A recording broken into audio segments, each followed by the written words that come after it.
இந்த வீடியோவில் நம்ம எதை பற்றி பார்க்க போகிறோம்னா, மகளிர் உரிமை தொகை குறித்து தற்போது மிகவும் முக்கியமான தகவல் ஒன்று விலகியுள்ளது. அது என்ன என்பதை பற்றி தான் இந்த வீடியோவில் நம்ம டீட்டெயிலாக பார்க்க போகிறோம். தமிழ்நாடு அரசு ஜூன் மாதம் 4ஆம் தேதி முதல் மகளிர் உரிமை தொகை திட்டத்தை விரிவுபடுத்த உள்ளது.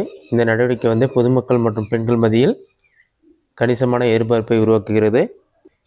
இந்த விரிவாக்கமானது திட்டத்தின் தகுதி அளவுகோல்களில் குறிப்பிடத்தக்க தளர்வுகளை அறிமுகப்படுத்தும் என்றும் எதிர்பார்க்கப்படுகிறது. குறிப்பாக வரவிருக்கும் சட்டமன்ற தேர்தலை அடுத்து இந்த அறிவிப்புகள் வரவுள்ளதாக கூறப்படுகிறது.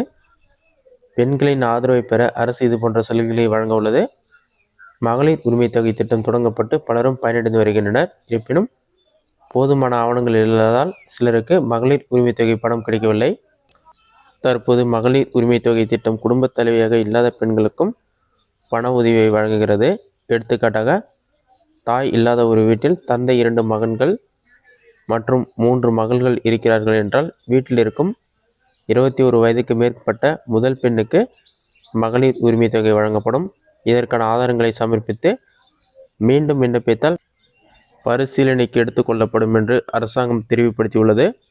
மேலும் முறையான ஆவணங்கள் இல்லாத காரணத்தினால் நீக்கப்பட்ட பெண்கள் அல்லது ஏற்கனவே பிற அரசு சலுகைகளை பெற்றுக்கொண்ட பெண்களுக்கும் மகளிர் உரிமை தொகை கிடைக்கும் என்று கூறப்படுகிறது.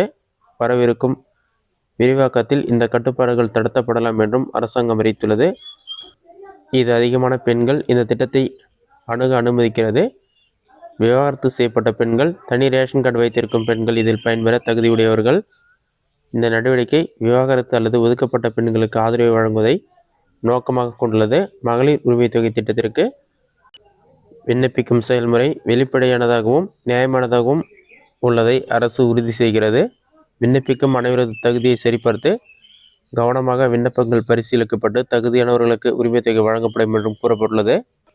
மகளிர் உரிமை தொகை திட்டத்தின் விரிவாக்கத்தின் முக்கிய அம்சங்களில் ஒன்று, ஒரே குடும்பத்தில் உள்ள பல பெண்கள் ரூபாய் 1000 உதவித்தொகையை பெறலாம் என்று தகவல்கள் வெளியாகியுள்ளது.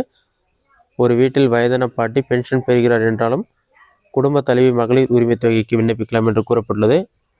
அவர்களுக்கும் மகளிர் உரிமை தொகை வழங்கப்படும் என்று அரசு தெளிவுபடுத்தியுள்ளது. மகளிர் உரிமை தொகை திட்டத்தில் அடுத்த கட்ட ஆட்சேர்ப்பு செயல்முறையை ஜூன் 4ஆம் தேதி முதல் தொடங்கப்பட உள்ளது. இந்த விரிவான முயற்சியானது தமிழ்நாடு முழுவதும் சுமார் 9000 இடங்களில் ஆட்சேர்ப்பு முகாம்கள் நடத்தப்படுகிறது. ஏற்கனவே இந்த திட்டத்தின் மூலம் சுமார் 1,25,00,000 பேர் பயனடைந்து வருகின்றனர். தற்போது கூடுதலாக 10 முதல் 15 லட்சம் பெண்கள் சேர்க்கப்பட உள்ளதாக கூறப்படுகிறது. இதன் மகளிர் உரிமை திட்டம் குறித்து வெளியான முக்கியமான தகவல். இந்த வீடியோ உங்களுக்கு யூஸ்ஃபுல்லாக நினைக்கிறேன். இந்த வீடியோ உங்களுக்கு பிடிச்சதை லைக் பண்ணுங்கள். இந்த வீடியோவில் உங்களுக்கு வேறு ஏதாச்சும் டவுட் இருந்தால் கமெண்ட் பாக்ஸில் கமெண்ட் பண்ணுங்கள்.